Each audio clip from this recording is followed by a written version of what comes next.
Hello, and welcome to Story Time with Mark DeMeo. Today, I want to tell you a story about how I learned how to drive and my first time in a disco. And the story starts off with me being in homeroom in high school, freshman year, and I used to sit behind, sit behind the boy named Mike R. Call him Mike R because I don't know where he is in his life, and I don't know whether he wants to be part of this story.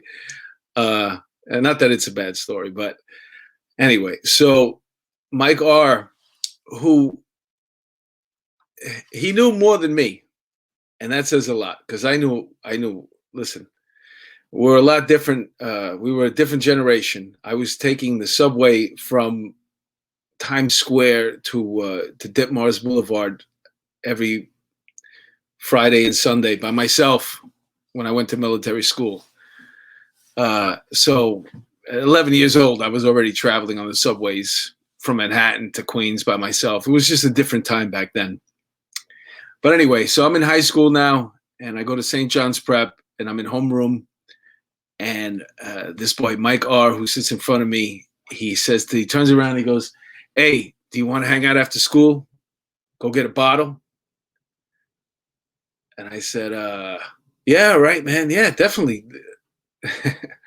I didn't really know what I guess I assumed I knew what a bottle meant, but I didn't really know what we are going to do, to tell you the truth. But I met him after school, and then we met, Mike and I, right in front of the school, and then we walked all the way to the corner because there was a liquor store right across the street from our high school.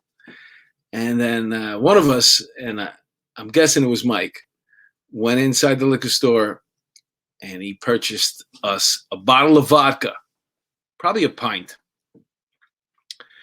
And then he came outside with the bottle of vodka. And don't ask me how, what time we're living in.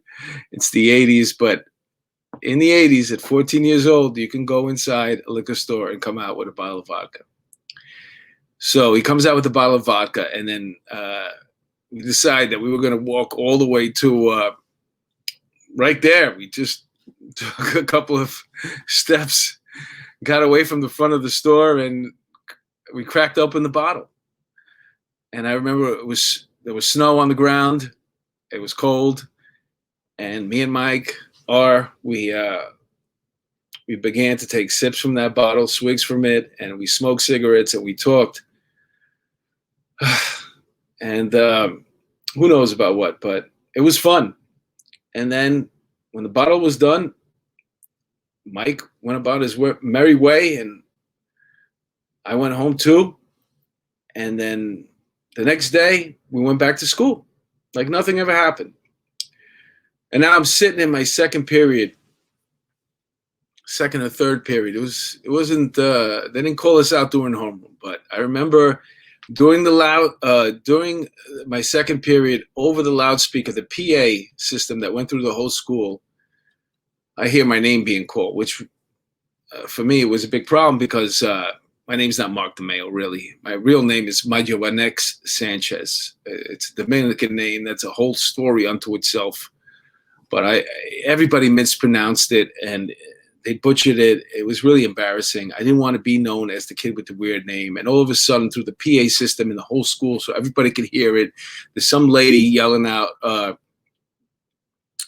Mayo Banix Sanchez.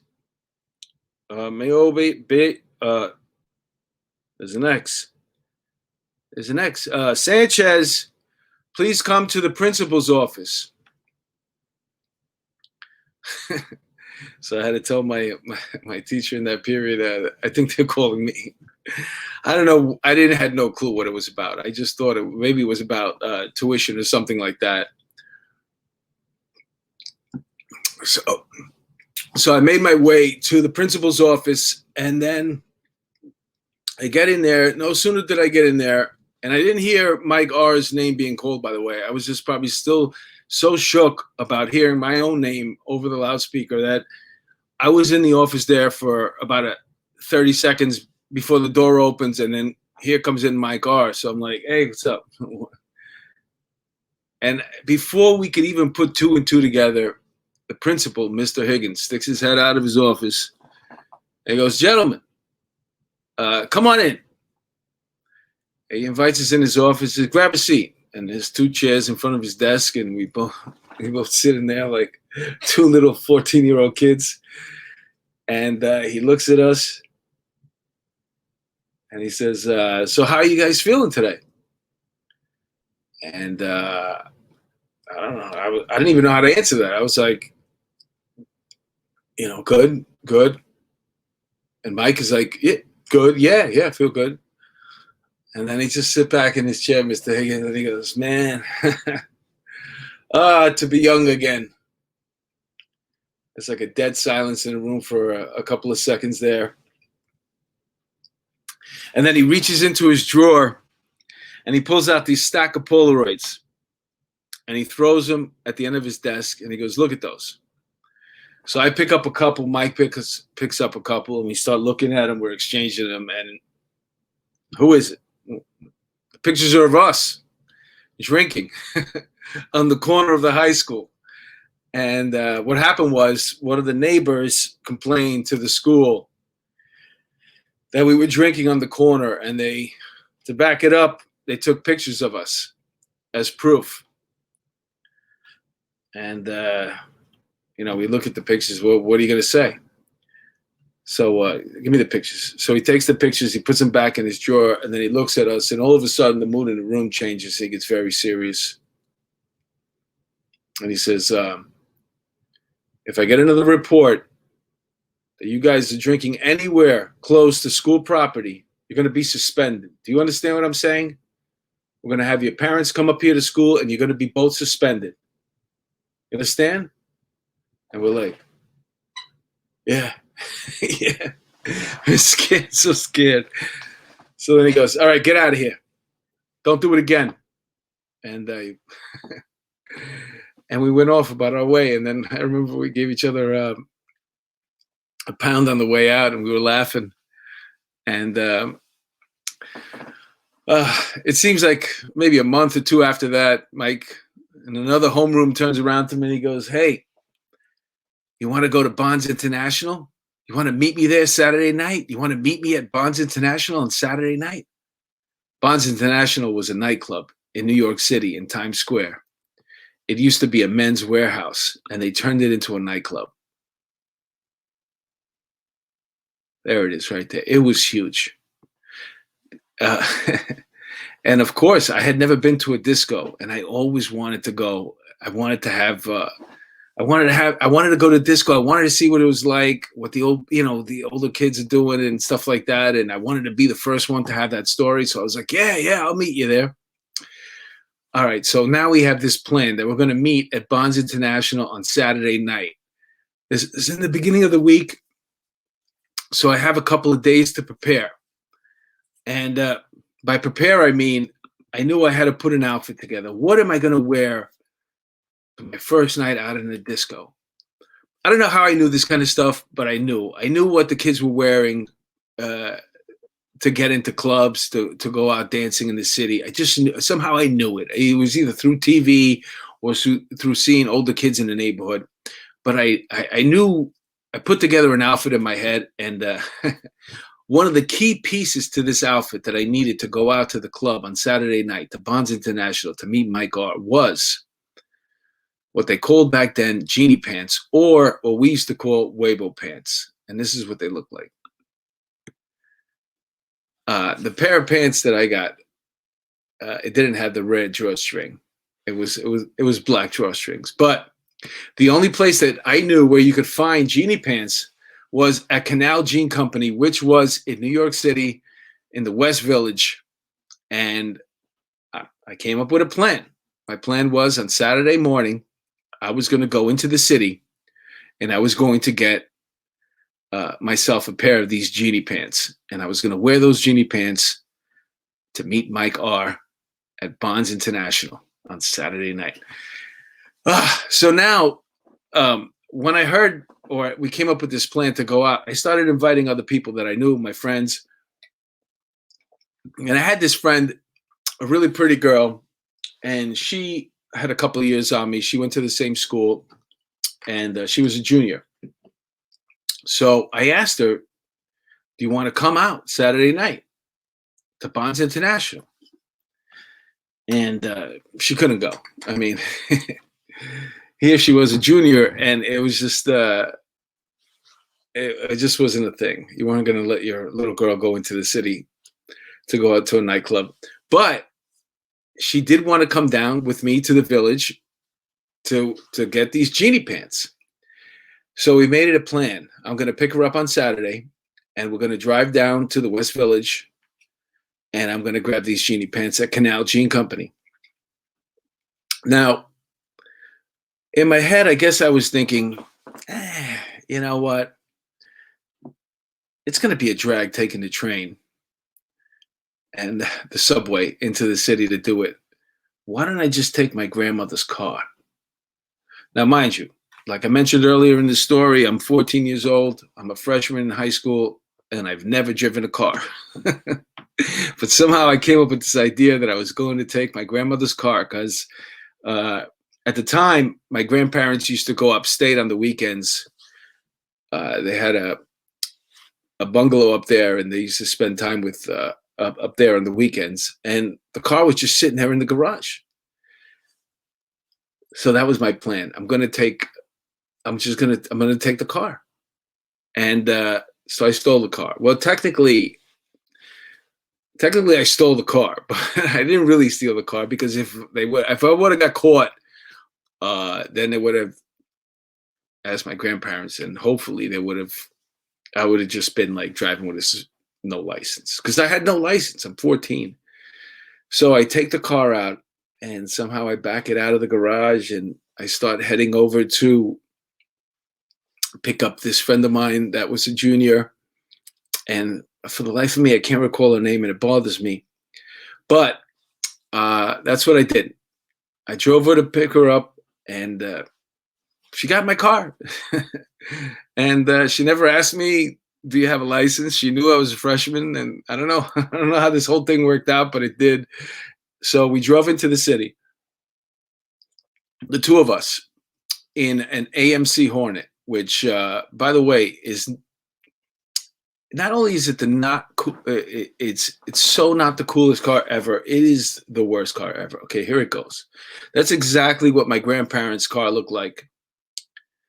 That car comes equipped with a bench seat, which if you don't know what a bench seat is, you know how when you sit in your car and you have total control of the seat that you're in, you can move it up, down, and some of them have heating now. You had none of that. It was one seat, and it was connected the whole way through. And if you wanted to move the seat in the front, either backwards or forwards, you had to have somebody sitting on the opposite side of you. And if you didn't, you probably had to wait for a complete stranger to walk down the street and say, "Hey, can you do me a favor? Sit in the side. Can you just sit in the car with me and help me push your seat back?" Also, it came equipped with roll-down windows, no air conditioning, and AMC radio. For those of you who don't know what AM radio is, you know how you get in your car, and if you have to rent a car or it's your car, you have Bluetooth access. You can pretty much listen to whatever music that you want to listen to. Well, you didn't have any of that. You had FM radio and you had AM radio. And FM radio would be something that you would listen to if you didn't have Bluetooth access. You're like, all right, you know what? I'll just listen to the regular radio. Well, that car didn't even have the regular radio. It had AM radio. It felt like, it always felt like somebody was whispering to you from far, far away. That's how far it broadcasted out the AM radio. So in this AMC Hornet, you had an AM radio, you had the bench seats, you had roll down windows, no AC. But I took it. And I picked her up, and the two of us drove into the city, and we used the 59th Street Bridge. That's what it used to be called. I remember taking the 59th Street Bridge and going straight down 2nd Avenue. When I thought I was downtown enough, I headed west, and somehow we found the Canal Jean Company. and I got myself my Weibo pants. And we drove back after we got the Weibo pants. And I remember driving her. She lived in Jackson Heights. And I remember driving her home. And at some point, I was on Astoria Boulevard. And next thing you know, I got on the Grand Central Parkway. And that's when I realized, oh my God, I'm driving on the highway. Up until now, I was just cruising on the side streets, which was the plan. But all of a sudden now I'm on the highway, and I got her to Jackson Heights and I dropped her off. And then I went home to put the rest of my outfit together. So once again, we had the genie pants, and then we were going to wrap around what was known back then. You used to get at Chinatown, usually the stud belt. And along with the stud belt, I had my name buckle on there. Those were items that I had already. And then the Pierre de Resistance. I went into my grandfather's closet and I got his fedora hat. So I had the Weibo pants, the studded belt, the name buckle, the fedora hat. I got a sweatshirt, and I cut holes into it all around. I put a white t-shirt under it. And then I even added a bandana. I remember I had this bandana, a blue bandana that I had around my neck. And then I headed, at nighttime, I headed out to I didn't even know if it was nighttime. I remember people, because the thing was I had to walk through from 27th Street and 23rd Avenue to get up to Ditmars to catch the double R train into Manhattan. And back then, it was a conservative time. There wasn't really anybody dressing crazy. And here was this 6'4" goon. Like I've been 6'4" since I was 12. Okay. So I'm like 6'4" with these big genie pants on. And I had these boots. They were called Weibo boots. You got them at Florsheim. That was another part of the outfit that I forgot to mention. They were gray suede. They had a rubber bottom, black rubber bottom. So it was the Weibo boots with the Weibo pants, the buckle, the studded belt, the fedora hat, the the bandana around the neck, and here I am, this big goon walking towards the train station with people staring at me, but I didn't care because I was going to a disco for the first time, and I got on the subway by myself, and I took it. I remember that it wasn't even nighttime yet. It was like that moment. That's how early I'm going to this club. It was, it was between dawn and dusk. It was like, it wasn't quite day yet anymore, but it wasn't quite night yet. And I got on the train. I headed into the city, and I got off at Times Square, and I found Bonds International. And don't ask me how, but they let a 14-year-old kid into Bonds International. And once again, that's what the front of it looked like. And you went inside there, and it was huge. It was huge. It was cavernous. It was, it was so much more than a disco. I mean, for that to be the first club that you ever go to was just like unbelievable. So I go in this club, and somehow I didn't even know where I got it, but I had money. I got myself a drink, and I started walking around looking for Mike R. And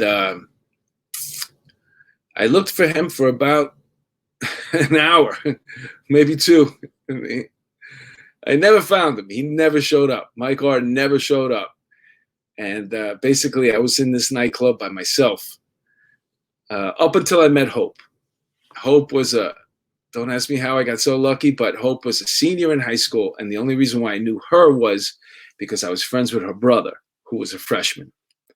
So all of a sudden, I saw Hope, and the two of us hooked up, and we started talking, and we walked around, and I had a drink with her, and we hung out, and it was fun. And at some point, I don't know when it was, but I decided it was time to go. And I got back on the double R, and I headed back to Astoria. And that was my first adventure into a nightclub That's how I learned how to drive. And that is my story. Thank you for tuning in to Story Time with Mark DeMeo.